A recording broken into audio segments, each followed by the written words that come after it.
할리우드의 연기파 배우이며 1988년 굿모닝 베트남을 통해 골든 글러브 나무주연상을 받은 굿윌 헌팅을 통해 이 아카데미 나무조연상을 받은 배우, 여러분 잘 알 거예요. 로빈 윌리엄스가 지난 11일 이 63세의 나이로 사망했습니다. 우리 한국 사람에게는 이 죽은 시인의 사회라는 이 영화로 잘 알려진 로빈 윌리엄스, 이것이 참 미국 사회를 떠들썩하게 했습니다. 왜냐하면 미국을 놀라게 한 이유는 그의 사인 때문에 그렇습니다. 여러분 신문지상을 통해서 봤겠지만은 캘리포니아 샌프란시스코 인근 미국의 부촌으로 유명한 TV론 자택에서 이 사람이 스스로 생을 마감했습니다. 다시 말해 자살했습니다. 자, 워낙 유명한 배우고 참 미국에 영향을 끼친 이런 사람이었기 때문에 오바마 대통령도 그의 죽음에 대해 이렇게 애도의 말을 전했습니다. 측정할 길 없는 자신의 재능을 해외에 파병된 우리 군대와 거리에 소외된 사람들에게 마음껏 나누어 주었던 사람이었다, 이렇게 표현하면서 이 사람의 죽음을 애도했습니다. 자, 죽음의 뒤에 그 숨은 이야기를 들어보니까 그는 평소 우울증을 앓으며 고생했다, 이런 이야기가 전해져 오고 있습니다. 자, 참 예전에는 보면은 사람들이 자살했다든지 이렇게 했을 때 보면은 주로 경제적인 어려움이나 아니면 극한의 이런 상황, 어려운 가운데 있는 사람이 마지막 선택으로 하는 이런 것들이 자살이었습니다. 그러나 요즘에는 보면은 너무 어려운 사람들보다 오히려 잘 나가는 연예인들이나 아니면 성공한 사람들이나 이런 사람들의 자살 소식이 참 많이 들려옵니다. 안타까운 일이 아닐 수가 없습니다. 자, 박수 받는 시간 후에 갑자기 어떻게 찾아오는 이 디프레션 증세. 자, 이것을 크리스찬 심리학자들은 이렇게 표현하더라고요.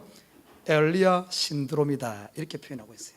여러분 성경에 보면은 엘리야 선지자가 갈멜산상에서 850대 1로 싸워서 승리하며 참으로 엄청난 인기와 엄청난 승리를 거둡니다. 그러나 그 뒤에 어떻게 됩니까? 그에게 갑자기 찾아온 이 디프레션 증세.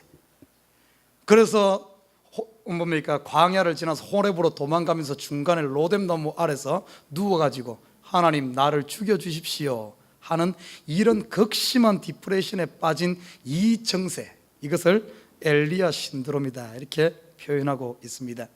자, 이 시대도 보면 많은 연예인들이나 수많은 사람들의 박수 갈채를 받으면서 성공했던 사람들이 그 무대에서 내려오는 순간 찾아오는 그 어떤 마음의 공허, 이것을 이기지 못해서 결국에는 마약으로 빠진다든지 아니면은 자살을 택한다든지 이런 일들을 많이 볼 수가 있어요.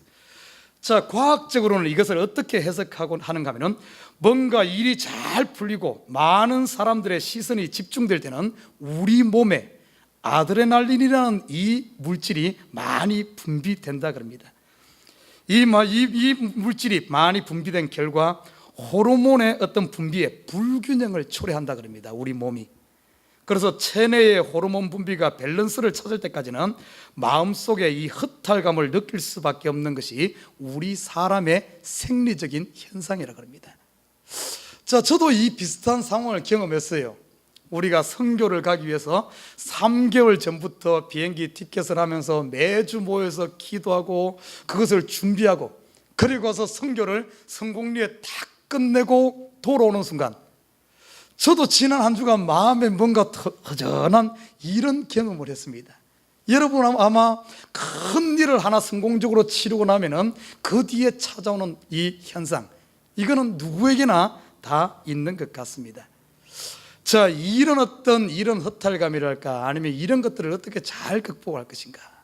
자, 오늘 본문에 보니까 이것이 단순히 지금 이 시대의 연예인들에게만 아니면 앞에서는 어떤 인기 있는 이런 일만 하는 사람에게만 찾아오는 것이 아님을 볼 수가 있어요. 초대교회 이 사도들에게도 이 엘리야 신드롬, 다시 말해 이 디프레션이 찾아온 모습을 보게 됩니다. 자, 우리가 지난번 설교에 살펴보았듯이 베드로와 요한이 성령의 충만함을 받고 참으로 능력 충만하고 믿음이 강해져서 그들이 그 당대의 리더급에 있는 대제사장들과 로마의 관원들과 그리고 사두개파라든지 이런 종교 지도자들 앞에 그들이 잡혀갑니다. 그 앞에서도 그들이 어떤가 하면은 그들의 믿음으로 말미암아 예수 그리스도를 증감하게 됩니다. 그들 앞에 있는 엄청난 힘, 태산과 같은 이런 벽 앞에 부딪혔지만은 그들이 그 앞에 좌절하거나 넘어지지 않고 오히려 죽으면 죽으리라, 죽음의 각오로 예수 그리스도를 그들 앞에 선포했을 때 그들이 어떻게 보면 죽을 줄 아는데 반대로 그들 앞에 있는 이 태산을 무너뜨리는 이런 모습을 바라보게 됩니다.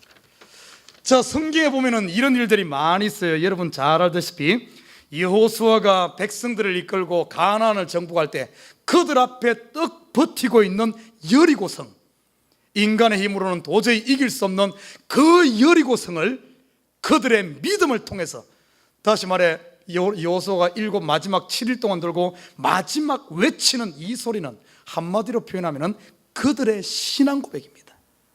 주는 그리스도시요 살아계신 하나님의 아들입니다. 베드로와 요한이 그 대제사장들 앞에서 신앙 고백을 했듯이 만방의 예수 그리스도를 선포했듯이 여리고성 앞에 이 여호수아와 백성들이 함성을 지르며 외쳤던 그것은 그들의 신앙 고백이에요.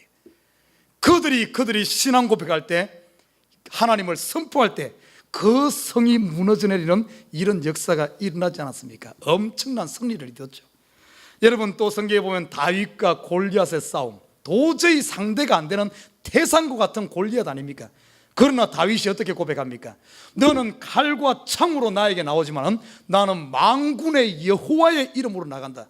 다시 말해 다윗 속에 만군의 여호와의 이름이 그 속에 있고 자기의 신앙을 고백하며 나갈 때 골리앗이 무너져 내리는 역사가 일어난 사실을 보게 됩니다.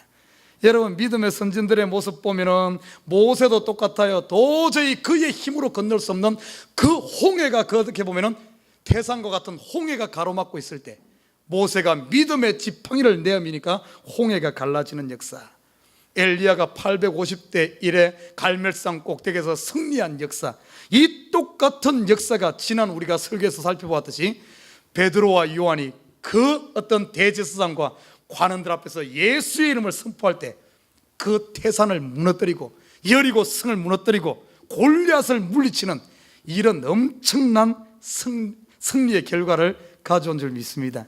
거기까지 살펴보았어. 자, 거기까지는 좋았는데 이들을 무너뜨리고 나니까 어떤 현상이 나타났는가? 이들 속에 엄청난 위기가 찾아오는 모습을 보게 됩니다. 이런 어떤 우리 성도들 가운데 이 신앙생활하면서 찾아오는 위기가 보통 보면은 우리가 어려울 때 위기가 찾아오기보다 오히려 잘 나갈 때 어떤 큰 성공을 거두었을 때 이런 위기가 찾아오는 모습을 보게 됩니다. 내가 힘들고 어려우면 하나님 앞에 기도하면서 그 앞에 매어 달립니다. 그러다가 기도 가운데 하나님께 응답받고 우리 앞에 큰 문제들이 하나씩 응답되어지고 축복이 임하고 뭔가 변화되었을 때, 이런 큰 승리를 거두었을 때 어떤 위기가 찾아오는 줄 압니까? 두 가지의 위기가 찾아와. 첫째는 그 승리 앞에서 나도 모르게 내 자신이 자만하면서 교만하면서 자기 자신이 어떻게 보면 하늘 높은 줄 모르고 그 모든 일이, 그 기도가, 그 성공이 자기가 한 줄 알고 착각 속에 빠지는 자기 교만에 빠지는 이 위기가 있습니다. 또 하나는 뭔가 하면은 오늘 본문처럼 그 힘든 싸움을 하면서 모든 에너지를 소비했기 때문에 그 다음에 찾아오는 이 디프레션, 엘리야 신드롬, 엘리야 증후군이 찾아올 수가 있어요. 자, 우리의 인생을 살다 보면 높이 올라갈 때가 있으면 다운될, 이게 인생입니다. 중요한 것은 뭔가 하면 우리가 이 다운됐을 때 아니면 높아졌을 때 꼭지점을 찍었을 때 높든 낮든 이 지점에 이것을 어떻게 관리하느냐에 따라서 그 사람의 내일이 계속해서 더 발전되느냐? 그러지 않으면 오히려 그 꼭지점을 통해서 디프레션에 빠져가지고 헤어나지 못한다든지, 아니면 높이 올라가서 그 꼭지점에서 내려오지 못하고 교만에 빠져있다든지, 이름으로 말미암아 어떻게 보면은 계속되어지는 축복을 스스로 다 놓쳐버리는 이런 경우들이 너무나 많습니다. 나는 그래서 참 이 시대에 우리 성도들이 어떻게 하면 우리에게 찾아오는 이런 갖가지 위기들, 이 위기를 잘 극복해서 한 번의 위기를 극복하면 그걸로 끝나는 것이 아니라 반드시 위기 뒤에는 반드시 하나님의 축복이 있고 우리가 승진하는 줄 믿습니다. 나는 우리 식구들이 이 위기 관리를 어떻게 할 것인가. 혹시 지금 우리 성도들 가운데 지금 위기 가운데 있는 성도들도 있을 수 있어요. 너무나 일이 잘 풀려서 교만할 수도 있고, 아니면은 정말 이 뭡니까, 오늘 이 제자들이 찾아온 이 디프레션처럼 이렇게 다운되어 있을 수도 있습니다. 어떻게 하면 우리가 이 위기들을 이겨나갈 수 있을까 한번 살펴보고자 합니다. 자, 오늘 본문을 보면 23절에 이렇게 말합니다. 사도들이 노임에, 이렇게 말하고 있어요. 사도들이 노임에. 이 사도들이 놓였다는 것은 지금 대제사장과 로마의 관원 앞에서 그들 앞에 잡혀갔던 그 상황이거든요. 그 상황 앞에서 어떻게 보면은 이들이 만약에 그 세상과 타협했다면 이길 수 없었을 겁니다. 그러나 이들이 죽으면 죽으리라는 각오를 가지고 예수 그리스도를 과감히 선포하니까 그들은 죽을 각오를 하고 예수의 이름을 선포했습니다. 그러니까 어떻게 된 줄 압니까? 그 당시 최고의 권력을 가질, 유대에서 최고의 권력을 가졌던 대제사장조차도 이 제자들을 어떻게 하지 못하고 그들을 감당할 수 없는 거예요. 이 시대 똑같습니다. 저와 여러분이 참으로 내가 성령 충만하고 믿음으로 나아가는 이 사람은 세상이 여러분들을 붙잡을 수 없는 줄 믿습니다. 세상이 여러분을 놓을 수밖에 없어요. 다시 말해 자유함을 얻는다는 사실입니다. 그래서 히브리서 11장 마지막에는 이렇게 말합니다. 이런 사람들, 죽어도 살겠다는 이런 부활신앙을 가진 믿음의 사람들은 세상이 감당치 못한다, 이렇게 말하고 있어요. 우리 믿는 사람들은 세상이 감당할 수 없는 사람인 줄 믿습니다. 나는 우리 에버그린 식구들의 이런 믿음을 통해서 세상을 어떻게 보면 초월하는 인생, 세상이 감당 못하는 인생, 세상에서 자유함을 얻는 인생, 여러분이 세상에서 노임받는 이런 삶을 사시기를 주님을 부탁드립니다. 자, 오늘 보니까 사도들이 노임에 그 동료에게 가서 제사장들과 장로들의 말을 다 고했다, 이렇게 말하고 있어요. 지금 이들이 죽을 줄 알았는데 그들에서 큰 승리를 얻으니까 이들 속에 성령 충만하던 그들이 갑자기 그들 속에 이 디프레션이 찾아온 겁니다. 요즘 말로 하면 우울증이 찾아온 거예요. 아주 확 떨어지는 이런 상황 가운데 있을 때 이들이 어떻게 했는가. 만약에 이것을 그냥 혼자 있었다면 어떻겠습니까? 엘리야가 그런 일이 있었잖아요. 엘리야가 혼자 도망가다 보니까 중간에 광야 가운데 로뎀나무 밑에 앉아가지고 자기 신세 한탄을 하는 거예요. 하나님 보십시오, 내가 하나님을 위해서 이렇게 열심히 하고 이렇게 했는데도 저 이세벨이, 저 어떤 아하방이 항복을 안 하네요. 아이고 하나님, 나 혼자 백날 날 때도 백날 내가 해도 안 되네요. 그냥 나 죽었으면 좋겠습니다, 이렇게 가는 거예요. 이 어떤 우리가 이런 디프레션에 빠졌을 때 때로는 우리가 기도하다 기도가 응답이 안 될 때도 있어요. 때로는 내가 열심히 했는데 어떤 일이 잘 안 풀릴 때도 있어. 이럴 때 혼자 그걸 부여잡고 있으면 어떻게 되는 줄 압니까? 자기 연민에 빠져. 자기 연민, 자기 혼자 연민에 빠져가지고 자기 혼자만 불쌍하고 자기 혼자만 왕따된 것 같고, 그러면서 입에서 나오는 이야기는 투덜투덜 원망만 나오게 돼. 오늘 그런데 제자들은 어떻게 한 줄 압니까? 제자들은 혼자 있지 않았어. 자기 속에 뭔가 성령 충만하던 이 타오르던 불이 꺼져가니까 그냥 가만히 있었던 것이 아니라 이들이 그 동료에게 찾아갔다. 이 동료, 여기서 말하는 이 동료들은 누군 줄 압니까?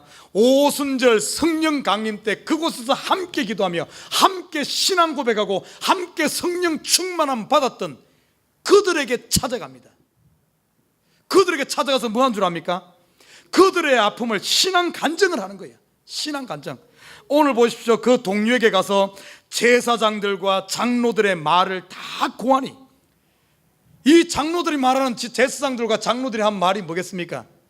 너희들 다시 예수의 이름으로 전하면 너희 죽여버린다 하는 그 위협적인 이야기, 자기 속에 있는 납품이라든지 이런 것들을 다 함께 나누는 거예요. 함께 나누는 것. 사랑하는 우리 식구 여러분, 혹시 여러분 지금 내 마음이 혼자 우울하고 나 혼자 외로이 된 것 같고 목사님도 나한테 관심 안 갖는 것 같고 우리 성도들 자기들끼리는 맨날 밥 먹으러 다니면서 나를 안 불러주고 어떤 여러분 혼자 이런 디프레션에 빠져 있다면 그거 혼자 지고 있으면 어떻게 된 줄 압니까? 나중에 가면 그것이 병이 돼. 그래서 아이고 살면 뭐해 이렇게 돼. 오늘 제자들은 그러지 않고 어떻게 된 줄 압니까? 함께 모여서 함께 누구에게 찾아갔어요? 함께 기도하던 제자들에게 함께 찾아갔어. 요즘 여러분 함께 기도하고 함께 예배하고 함께 식사하고 함께 하나님 나라를 위해서 동거동락하던 그 사람들이 누굽니까? 이들에게 이 동료가 지금 우리에게 누굽니까? 여러분, 이 교회인 줄 믿습니다. 이 성도인 줄 믿어요. 여러분, 내 마음이 외롭고 내가 힘들수록 어떻게 해야 되는 줄 압니까? 힘들수록 예배에 나와야 돼. 힘들수록 모여야 돼. 힘들수록 함께 해야 될 줄 믿습니다. 그런데 꼭 여기에 보니까 청개구리는 없는데, 그런데 사람들이 보면 꼭 청개구리 짓을 해. 이러면은 꼭 어떤가 하면은 평소 때는 교회 잘 나오던 사람이 좀 요렇게 디프레션이 생기고 뭔가 이러면은 꼭 거꾸로 가. 그때는 또 교회를 안 나오네. 그러다 보니까 점점 시험의 구렁텅이로 깊이 빠져드는 거예요. 헤어나지 못하는 겁니다. 그러다 보니까 심지어는 이 시대 믿는 사람들조차도 어떻게 보면은 스스로 거기서 헤어나지 못하고 스스로 생을 마감하는 이런 불쌍한 일들이 얼마나 많습니까? 지혜롭지 못해서 그래요. 오늘 제자들 한번 봐요.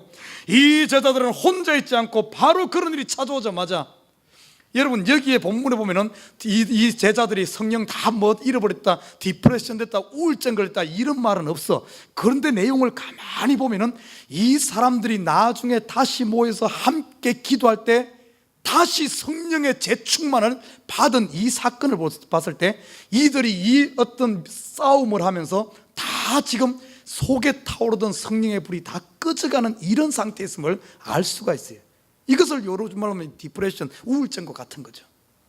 그런데 그들이 채워지는 이 역사가 일어나지 않았습니까? 나는 우리 식구들이 아무튼 이 시대 가면 갈수록 외로운 시대예요. 외로운. 사단은 우리를 외롭게 하고 세상은 우리를 외롭게 합니다. 그래서 사람들이 전부 이 시대 가장 많은 병 중에 하나가 우울증이에요. 없는 사람 없을 정도로 참으로 많아요. 왜 그렇습니까? 옛날에 제가 시골에 자랐을 때는 어떤가 하면 하루 종일 사람 만나기가 힘들어요. 사람 만나기 힘듭니다. 그럼에도 불구하고 하루 종일 그냥 마루턱에 혼자 앉아서 앉아있어도 우울증 안 걸렸어. 혼자도 나 혼자 이 머릿속에 상상의 나라를 펴면서 제가 그 옛날에 30년 40년 전에 핸드폰 꿈도 못 꿀 때 저는 제 머릿속에 핸드폰을 그때 연구를 했었어요. 아 정말이에요. 그 뒤로 한 15년 지나니까 핸드폰이 나옵니다. 그때 제가 생각했던 것이 뭔가 하면은 그만큼 저 혼자 그렇게 생각하면서 이게 안 그랬어. 그런데 요즘에는 어떻습니까? 걸어가면은 뭐 사방군데 사람이 치여. 그리고 어떻습니까? 핸드폰이다 인터넷이다 사람들이 가까이 다 연락을 하는데도, 이렇게 가까워지는데도 왜 사람들이 우울증이 걸리냐고요. 이게 또 시대가 그런 쪽으로 가는 거예요. 시대가 이렇게 갈수록 우리는 시대의 풍조를 쫓아가는 것이 아니라, 여러분 괜히 마음이 다운되고 그러다 그래서 교회 새벽 기도가 있는 거예요. 항상 교회 문을 열어놓기 위해서 새벽에 쫓아오고 수요일에도 쫓아오고 금요일에도 쫓아오고 정 없으면 저한테 연락해. 제가 밥 사줄게. 아무튼 혼자 있지 말고 믿음의 동료들과 함께 하시기를 주님의 이름 부탁드립니다. 이겨야 돼. 자, 이들이 모여서 무엇을 했는가? 오늘 본문에 보십시오. 오늘 23절에 보니까 24절에 보니까 이 장로들의 말을 다 고하니 그들의 신앙 간증을 했어요. 신앙 간증. 그들의 신앙 고백을 합니다. 우리 이번에 수련회를 하잖아요. 수련회 하는데 이 목적이 뭔지 압니까? 성도들 간에 이제 그 시간을 말하니까 뭐 말씀 전하고 막 기도하고 이런 건 안 해요. 그런 건 안 하는데 뭘 하는가 하면은 신앙 간증 시간을 가질 거예요. 신앙 간증. 오늘 제자들이 와서 신앙을 간증한 겁니다. 이 신앙 간증이 왜 중요한 줄 압니까? 신앙 간증 안 하고 그냥 혼자만 마음에 품고 있으면 이 제자들에게 두 가지가 이 안 좋은 씨가 살을 수가 있었어요. 뭔가 하면은 자기들이 지금 뭡니까? 대제사장과 로마의 관원들 앞에서 예수 그리스도를 증거함으로 말미암아 그들이 항복하고 거기서 풀려났거든요. 그들 마음이 어떻겠습니까? 이야, 내 신앙이 대단하다. 내가 제사장도 이겼어, 로마도 이겼어, 다 이겼어 하면서 그냥 입에만 담고 그냥 속에만 담고 있다면 자칫 잘못하다 보면 내가 대제사장을 이긴 것이 내가 한 줄로 착각 속에 빠져들 수 있어. 교만해질 수가 있어요. 그러면서 자기도 모르게 자기 자만에 빠져서 내가 누군데 하면서 세상에 눈에 비는 것이 없이 이럴 수도 있어요. 근데 신앙 간증을 하게 어떤 줄 압니까? 내가 이런 일을 했더니 이렇게 됐다, 이렇게 기도했더니 이런 응답 받았다, 이런 역사가 났다. 그러면 듣는 사람이 뭐라 그런 줄 압니까? 야, 너 잘났네, 야, 너 대단하네, 야, 네 기도빨 세네, 이렇게 말하겠어요? 아니죠. 오늘 본문에 보니까 이들이 그것을 신앙 간증을 하니까 옆에 있는 사람이 뭐라 그런 줄 압니까? 이야, 하나님 살아계시네, 이야, 또 우리가 믿는 하나님이 진짜네, 우리가 믿는 하나님이 진짜 파워 세네. 그러면서 어떤가 하면 내가 했던 내 기도가 센 것이 아니라 하나님이 대단한 것을 옆에 사람들이 같이 하나님께 영광 돌리며 이 속에 교만해지려는 것을, 시야가 나에게 포커스가 맞춰지려는 것을 하나님께로 시야를 돌려주면서 하나님을 바라보게 합니다.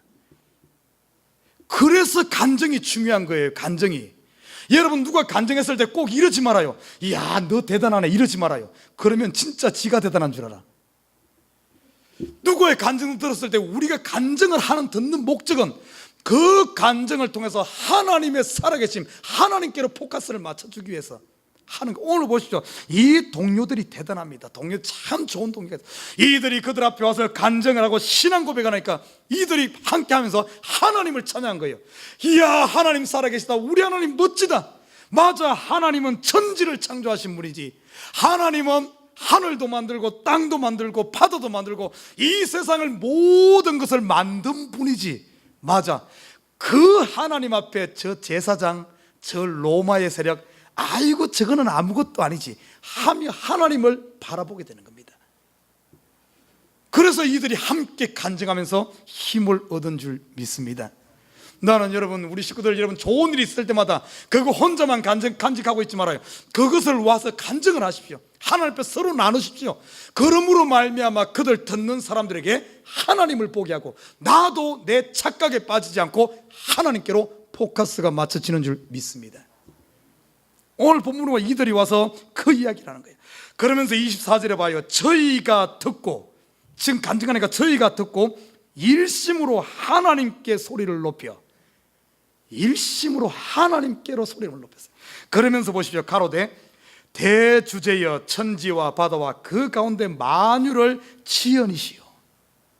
여러분, 우리가 보면은 지금 이런 디프레션에 빠졌을 때, 아니면 우리가 낙심 가운데 빠졌을 때, 내가 하나님께 열심히 기도했는데 그 기도가 응답이 안 되고 늦어질 때 우리 생각에 어떤 생각이 들 수 있는 줄 압니까? 야, 하나님은 내 기도, 그 기도를 응답할 수 있는 힘이 없으신 하나님 같이 보일 때도 있어. 어떤 문제가, 큰 문제가 있는데 그 문제가 나를 가로막고 있을 때 내가 디프레션 빠지면 어떤 줄 압니까? 아, 하나님이 이 문제보다 힘이 없고 하나님이 약하게 보일 때가 있어. 하나님이 살아계시다면 이걸 왜 문제를 해결 못하? 하나님이 힘이 없기 때문에 그런 것 같은 이런 느낌이 들 때가 있어요. 그런데 오늘 보십시오. 이들이 간증하니까 거기에 듣고 있던 사람들이 기본으로 돌아갑니다. 기본, 원래 기본으로 돌아가요. 대주제여 천지와 바다를 그 가운데 만드신 분이다.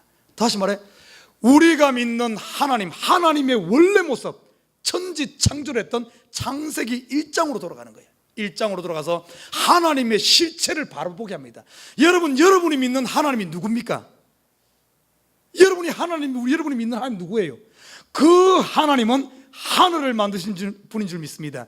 땅을 만드신 분이에요. 바다를 만드신 분이에요. 온 이 땅에 존재하는 모든 것을 만드신 그 하나님이에요. 그 하나님을 바라보니까 지금 내가 겪고 있는 요 문제, 돈 몇 푼 없어서, 건강 안 좋아서, 뭐 자그마한 문제, 이것이 아무것도, 그 하나님 바라보고 나니까 지금까지는 내가 요 작은 문제에 매여 가지고 내 마음이 다운되고 중리산이하고 있었는데, 그 하나님의 실체를 바라보고 나니까 이 문제가 아무것도 아님을 보게 됩니다. 로마의 세력, 그 당시로 봐서는 최강국 아닙니까? 엄청나게 커 보이던 그 로마의 세력이 하나님의 실체를 보고 나니까 이 로마의 권력과 이 힘도 하나님의 손아귀에 있구나 하는 것을 보게 됩니다. 그러니까 왜 낙심합니까? 왜 좌절합니까? 결국에 강한 것 같은 로마도 하나님의 손아귀에 있고, 권력을 쥐고 있던 대제사장도 하나님의 손에 하나에 티끌맛도 못한, 우리의 하나님은 천지를 창조하시고 모든 것을 다스리는 하나님인데, 그 하나님 바라보고 나니까 이들이 낙심했던 이들이 낙심하는 것이 아니라 하나님 대단하신 그 하나님을 찬양한 줄 믿습니다. 참으로 중요해요. 우리가 때로는 보면은 너무나 하나님의 우리가 근본으로 돌아가야 돼. 이 원래대로 돌아가야 돼. 초심으로 돌아가야 돼. 참 하나님을 봐야지. 자꾸 그 하나님을 우리의 작은 시야에다가 자꾸 가둬두기 때문에 하나님이 약한 하나님 같이 그렇게 느껴지는 거예요. 오늘 본문에 보면은 이 제자들이 오늘 그 하나님의 실체를, 천지와 바다와 그 가운데 만유를 지으신 이 하나님을 함께 나누면서 오늘 25절에 보십시오. 이렇게 말합니다. 또 주의 종 우리 조상 다윗의 입을 의탁하사 성령으로 말씀하시기를. 자, 뒤에 인용되는 말씀은 시편 2편의 말씀입니다. 다윗이 지은 시야. 한번 봅시다. 보면은 25절에 보니까 이렇게 말해요. 어찌하여 열왕이 분노하며 족속들이 허사를 경영하였는고, 세상의 군왕들이 나서며 관원들이 함께 모여 주와 그 그리스도를 대적하도다. 그러면서 27절은 과연 그들의 다윗이 벌써 이때로부터 약 500년, 600, 700년 전입니까? 거의 1000년 가까이 2000의 사람인데 앞으로 일어날, 지금 제자들에게 일어날 이 상황들을 이 다윗의 입을 통해서 미리 예언을 한 겁니다. 그 예언이 오늘 28절에 보면 지금 뭡니까? 이루어지는 것을 보게 됩니다. 28절에 보십시오. 27절 보면 과연 헤롯과 본디오 빌라도는 이방인과 이스라엘 백성과 합동하여 하나님의 기름 부으신 거룩한 종 예수를 거스렸다. 다윗이 예언한 말씀이 지금 이 가운데 일어나는 거예요. 이것을 지금 다시 말해 하나님의 뜻과 말씀으로 돌아간 겁니다. 여러분 한번 생각해 봐요. 우리가 지금 어렵고 힘들고 환난 만나고 핍박받는 것이 갑자기 닥친 불행이라고 생각하면 어떻습니까? 여러분, 나에게 닥친 일이 갑자기 닥친 불행이라고 생각하면 어떤 여러분 반응이 나오겠어요? 분명히 여기 있는 사람 다 이렇게 생각해요. 하나님, why me? 하나님 왜 납니까? 저 안 믿는 세상 사람들도 많고, 저 사람도 있고 저 사람도 있고, 신앙생활 제대로 안 하는 김 집사도 있고 이 집사도 있고 박 집사도 있는데 왜 저 사람들에게는 그런 일이 안 일어나고 왜 납니까? 왜 나에게만 이런 일이 납니까? 왜 나만 핍박받습니까? 왜 나만 이렇게 가난하게 삽니까? 왜 나만 병 걸립니까? 왜 납니까? 하며 불평이 나오지 않겠어요? 아닌 사람 누가 있겠습니까? 그러나 이것이 갑자기 닥친 불행이 아니라 지금 내가 닥치고 있는 이 환난과 시험과 핍박이 벌써 창세전에 하나님께서 계획하시고 하나님의 뜻 가운데, 하나님의 섭리 가운데 이루어지는 것을 보게 된다면 여러분 태도가 어떻게 바뀌겠어요? 하나님이 우리를 향한 뜻과 섭리는 평안이요 생명인 줄 믿습니다. 여러분들을 향한 것은 비록 내 상황이 지금 어렵더라도 결국에는 뭔가 그게 끝이 아니에요. 나에게 환난당한 것이 이게 끝이 아니라 생명으로 가기 위한, 평안으로 가기 위한, 축복으로 가기 위한 하나의 과정인 줄 믿습니다. 우리를 향하신 뜻은 하나님은 좋은 뜻이지 결코 나쁜 것이 없어요. 이 하나님의 섭리와 하나님의 뜻에다 포커스를 맞추고 나니까 오히려 지금 당하고 있는 핍박과 환난과 고난이 왜 납니까가 아니라 할렐루야 감사합니다. 하나님의 그 섭리 가운데 나를 사용하여 주시니 감사합니다 하며 그 핍박과 환난을, 그들이 감사함으로 받고 이길 수 있었던 줄 믿습니다. 오늘 봐요, 지금 이들이 당하는 이 환난과 핍박이 그냥 갑자기 닥친 불행이 아니라 벌써 몇백 년 전에 다윗의 입을 통하여 예언되어진 거고, 그 예언이 지금 여기 가운데 실제 일어나는 것 뿐이에요. 그런데 다윗의 예언이 뭔 줄 압니까? 시편, 우리 한번 찾아볼까요? 시편 2편에 보면은 그 예언을 쫙 읽어보면 이렇게 말합니다. 시편 2편에 보면 어찌하여 열방이 분노하며 민족들이 허사를 경영하는고, 세상의 군왕들이 나서며 관원들이 서로 꾀하여 여호와와 그 기름 받은 자를 대적하며 우리가 그 맨 것을 끊고 그 결박을 벗어버리자 하도다 하며 예수 그리스도께서 대적하지만은 그 결국이 어떻게 된 줄 압니까? 9절에 보면은 내가 철장으로 저희를 깨뜨리며 질그릇같이 부수리라 하시도다. 이들의 지금 핍박과 환난의 끝은 뭔 줄 압니까? 지금 강한 것 같은 대제사장들, 로마의 세력들, 원수의 세력들은 9절에 보면 내가는 예수 그리스도가 말하거든요. 예수 그리스도가 철장으로 저희를 깨뜨리며 저 원수들을 박살내고 깨뜨리고 질그릇같이 부수리로다.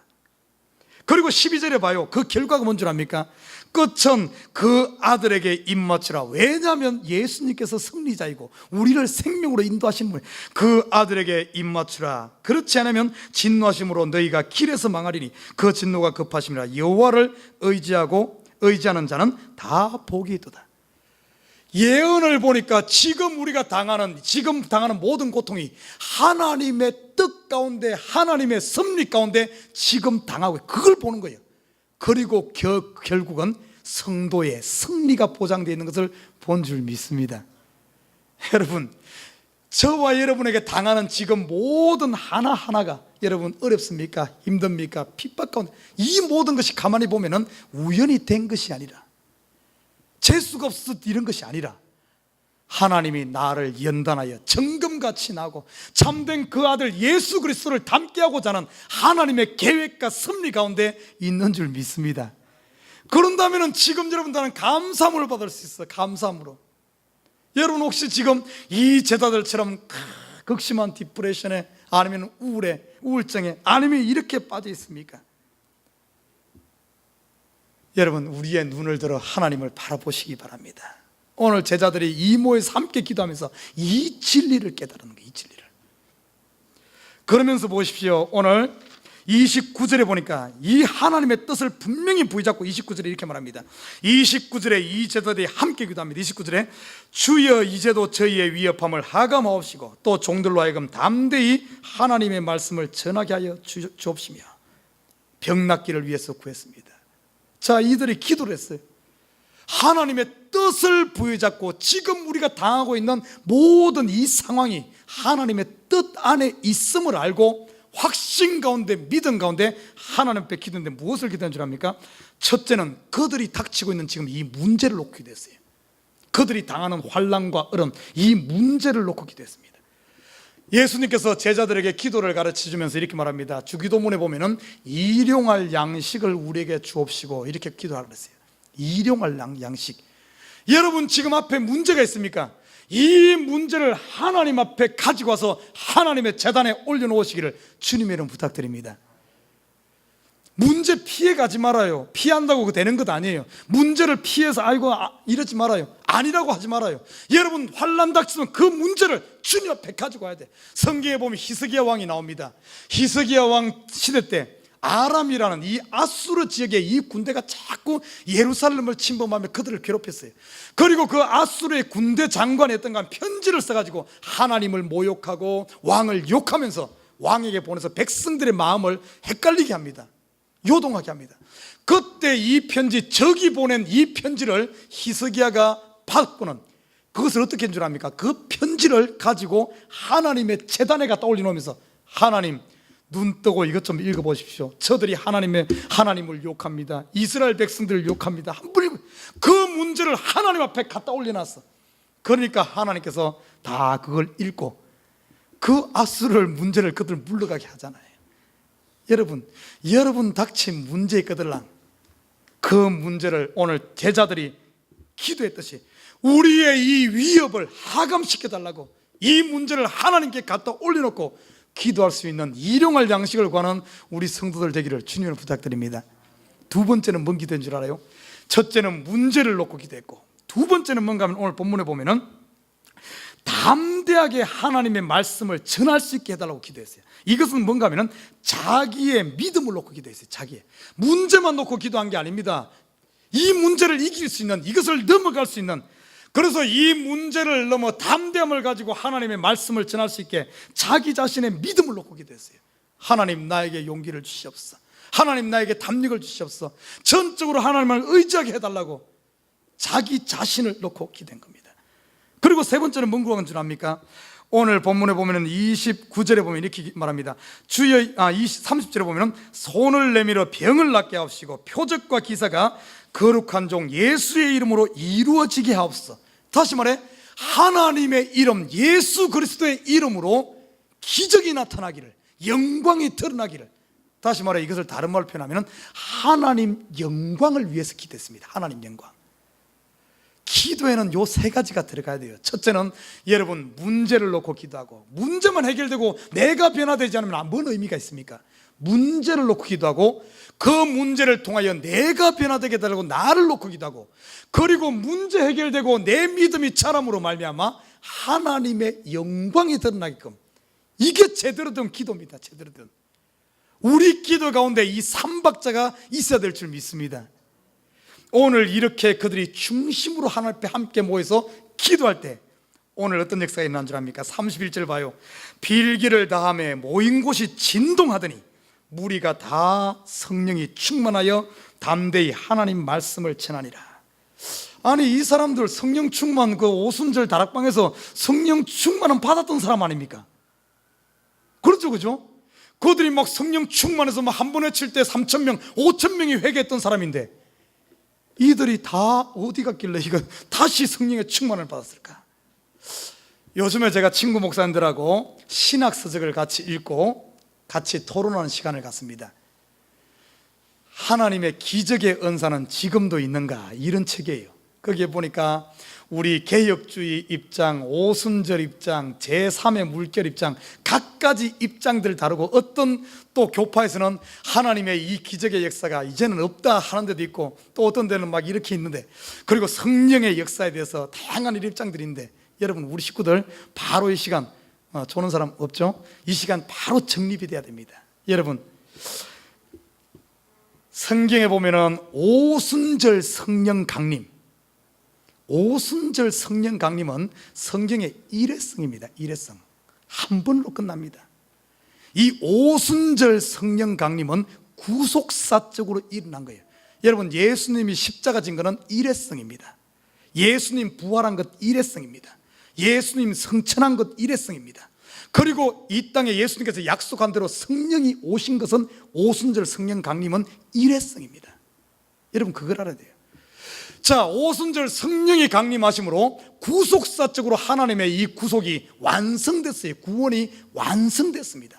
이 땅에 하나님의 성령이 온 땅에 충만하게 이 땅에 와 있어요. 오순절 성령 강림으로 다 이루어졌습니다.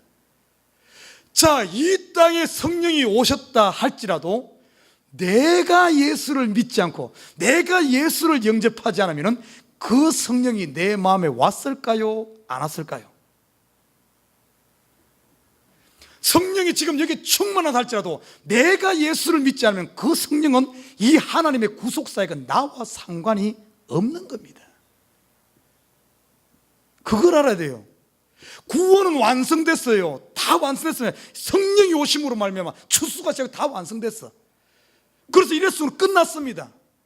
자, 그러면 그 다음에 일어나는 사건이 뭔가 하면은 사도행전을 보면은 그 다음에는 이제 우리 개인이 한 명 한 명이 예수 그리스도를 나의 구주로 영접해야 됩니다. 영접할 때 그 우리 가운데 이 땅에 와 있는 이 성령이 내 속에 들어와 그 구속의 완성이 내 속에서 이루어지는 줄 믿습니다.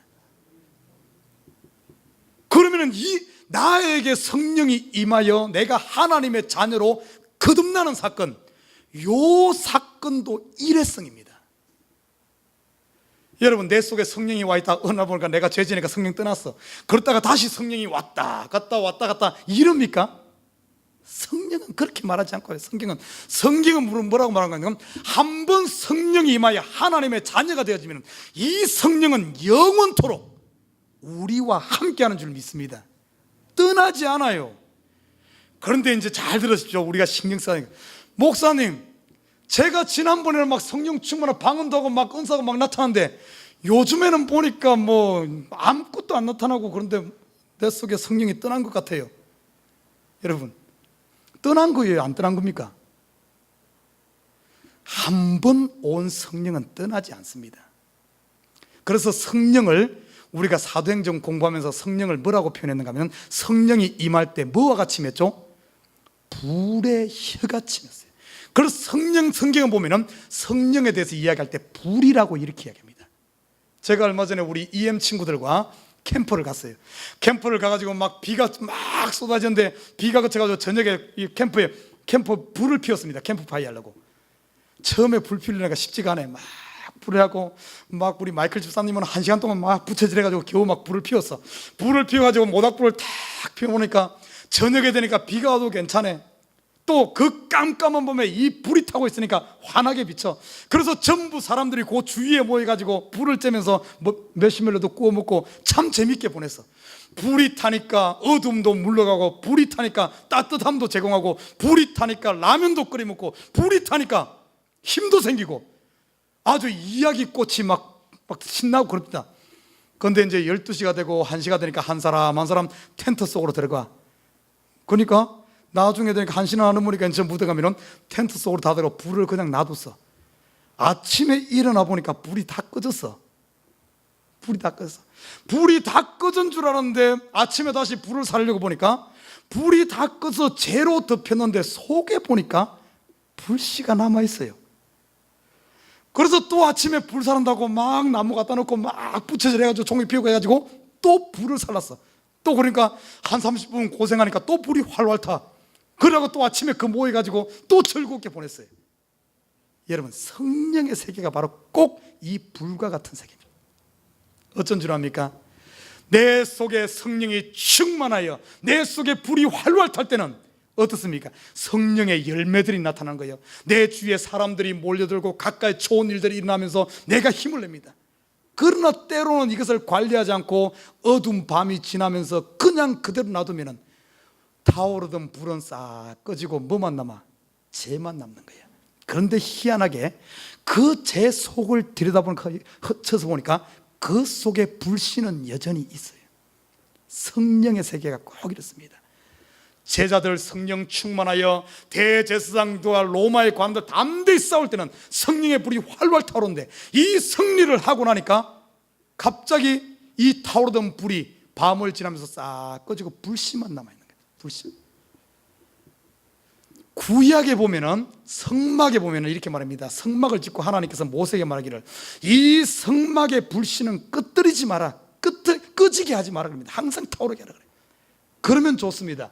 성막을 지어놓고 제사를 지내고 지어놨을 때는 불을 타오르게 하는데, 그러나 이 타오르던 것을 성막을 걷어서 다시 옮겨서 40년 동안 옮겨 다녔잖아요.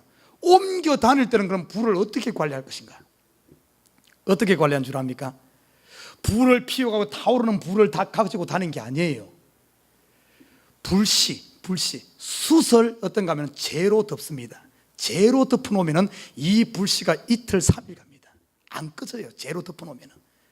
그러면 재로 덮어서 옮겨가지고 다시 거기다 나무만 올리면 타는 거예요. 우리 속에 있는 성령이 똑같습니다. 여러분 속에 한번 임한 이 성령은 불과 같아서 한 번 들어온 제단의 불이 꺼지지 않듯이 이 불씨는 계속해서 남아있는 거예요. 사랑하는 우리 식구 여러분, 여러분 마음속에 불은 불씨만 있습니까? 활활 타오릅니까?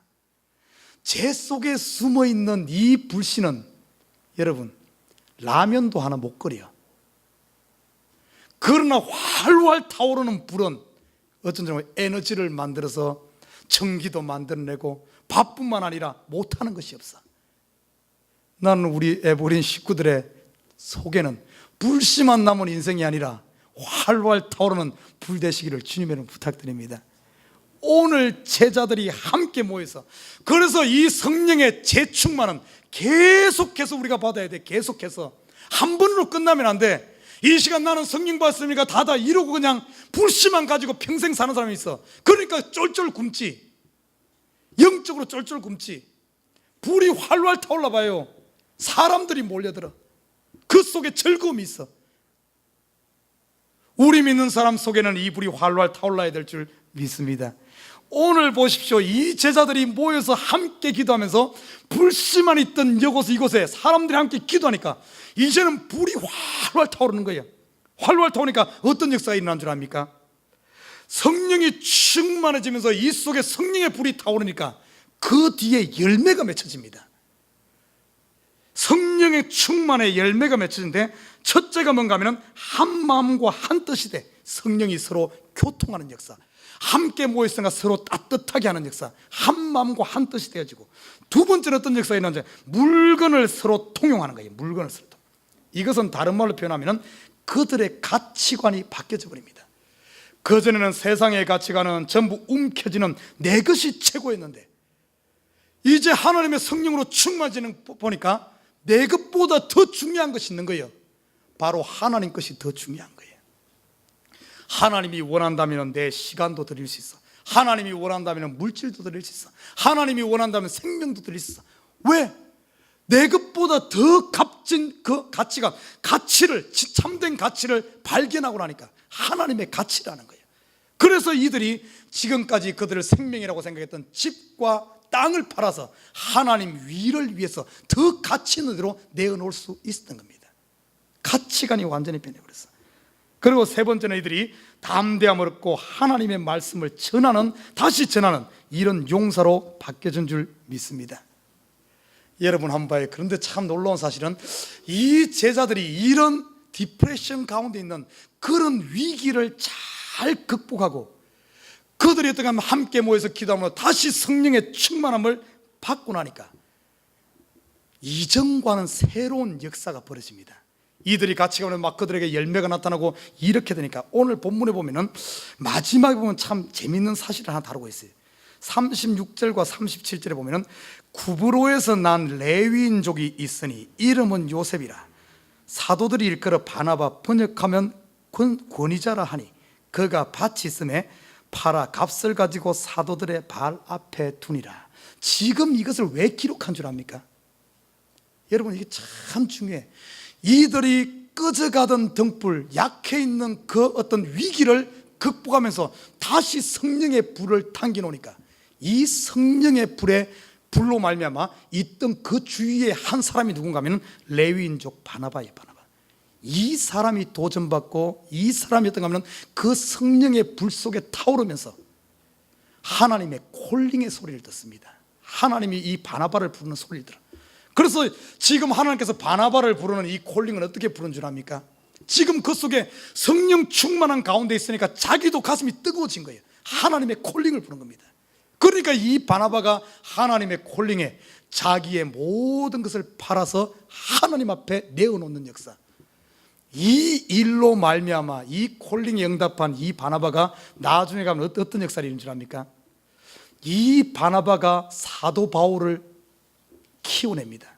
그리고 사도 바울과 함께 안디옥에 가서 교회를 세우고, 그리고 거기서 파송받아서 초대교회 첫 번째 어떤 이 초대 선교사가 되었죠.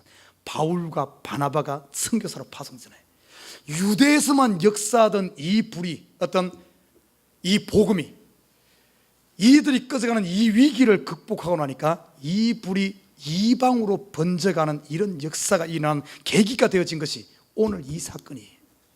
사랑하는 우리 식구 여러분, 이 이야기는 우리에게도 똑같이 적용되고 있어요. 지금 여러분 어렵습니까? 환란 있습니까? 아니면 디프레션 가운데 있습니까? 이 위기를 잘 예수의 이름으로 극복하고 나면 다음 단계로 승진하는 줄 믿습니다.